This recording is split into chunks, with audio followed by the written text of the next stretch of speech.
What up, guys? This is Cheevo, guys! Back here again with another video. Today I'm going to be showing you guys some gameplay as well as some details on all of the survivors in Resident Evil Reverse. For those that don't know, this is an online Resident Evil game that's going to be releasing alongside Resident Evil Village. I was actually accepted into the closed beta and luckily they allow footage. So I decided I was going to show you guys some details on the playable survivors as well as the playable bioweapons.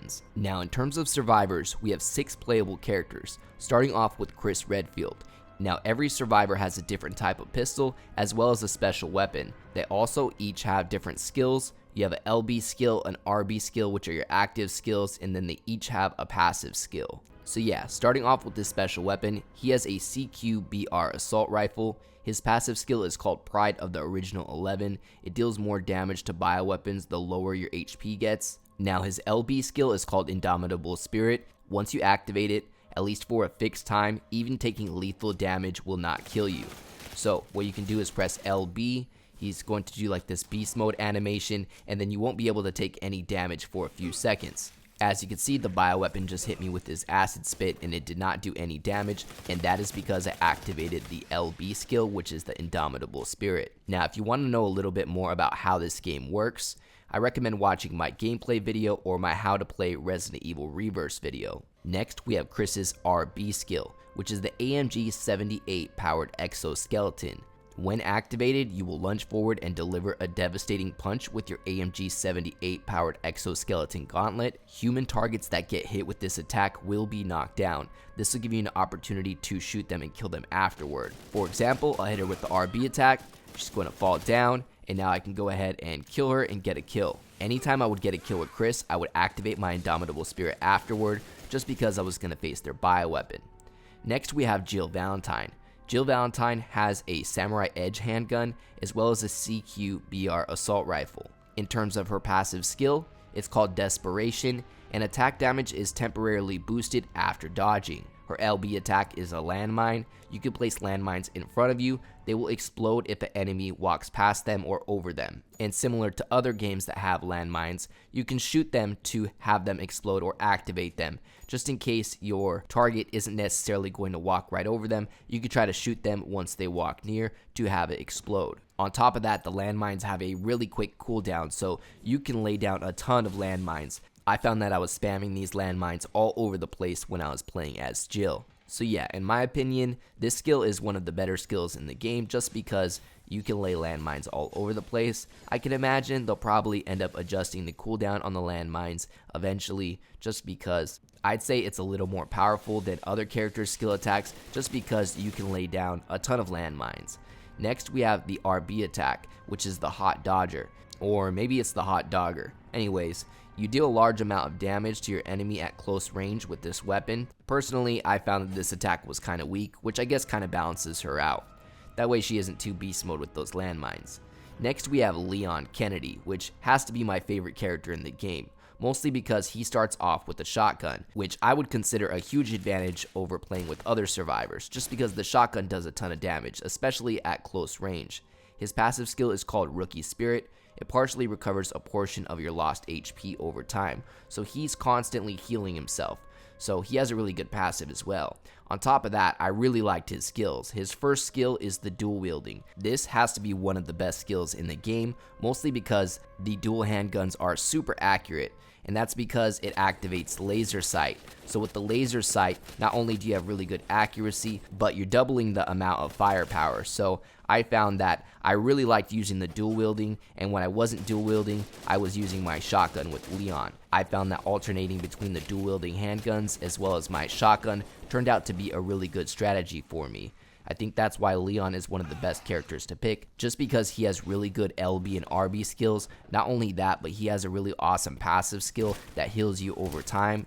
And then on top of that, he has the shotgun, which no other survivors have. So with the shotgun, the dual wielding, and then on top of that, you have that sick roundhouse kick, which does a lot of damage when you're close combat fighting as well. So yeah, the RB attack is his roundhouse kick. You can attack enemies at a close range in front of you with this. Not only that, but it's going to knock them down and give you an opportunity to shoot them and kill them.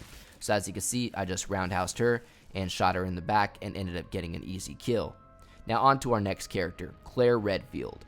For starters, she has a really unique handgun. She basically has a revolver. They call it the Quick Draw Army. And for her personal weapon, she has an MQ-11 submachine gun, which personally I'm not a big fan of. It seems to have horrible accuracy. I found that I like the revolver a lot more. The biggest downside to this revolver though is that the reload time is really slow, being that she has to reload one bullet at a time rather than the other pistols, just reload with the clip and have a much faster reload time. Anyhow, let's go ahead and dive into her skills. Her passive skill is called Speed Loader.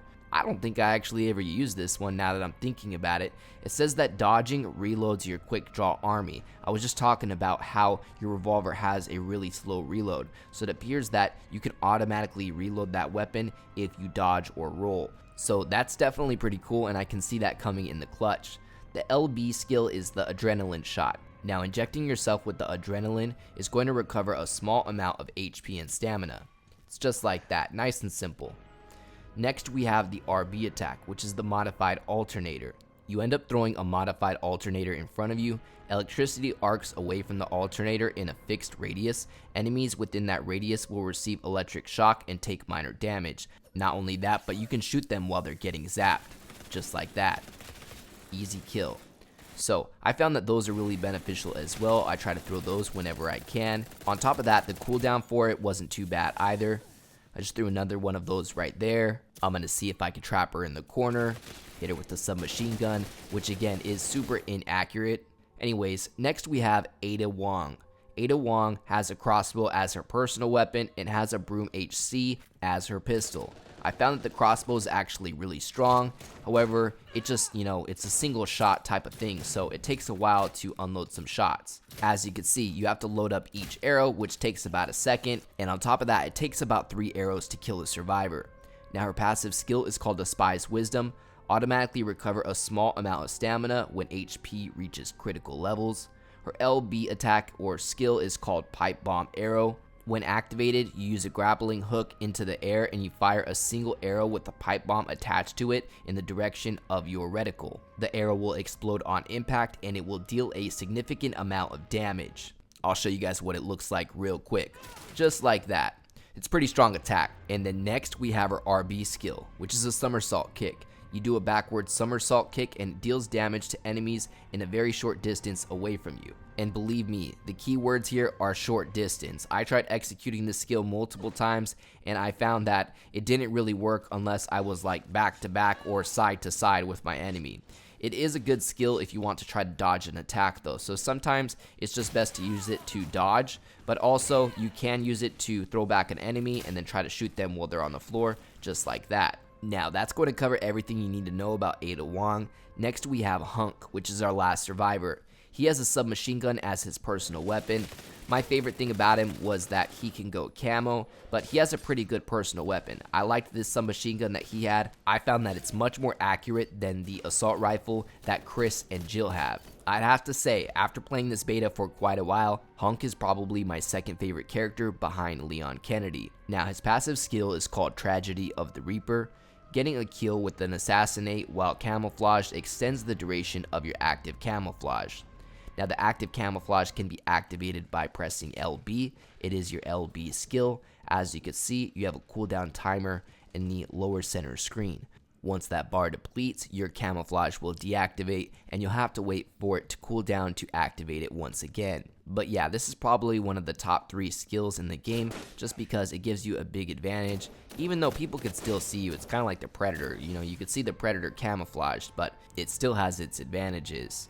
And then next we have our final skill in the game, which is going to be Hunch's RB skill, which is Assassinate. I like to call this Assassin's Creeding a fool, because if executed correctly, you sneak behind your opponent and stab them in the back. If they happen to have low HP, this will result in an assassination animation. This works even better when you're camouflaged. Right there, that's an assassination animation, and that would extend my camo time. Anyhow, that about covers everything that you need to know about the 6 survivors playable in Resident Evil Reverse. Next, I'll be uploading a video just like this, but going over the bioweapons playable in the game. Other than that, I'd like to give a huge thank you to all of my Patreon subscribers. We just hit 20 patrons. I'd like to give a special shout out to everybody in the biggest fan club, including TimG84, AOJ, Blackbird, and Kegger101. As always, I appreciate you guys tuning in. If you enjoyed this video, please leave a comment and don't forget to like and subscribe.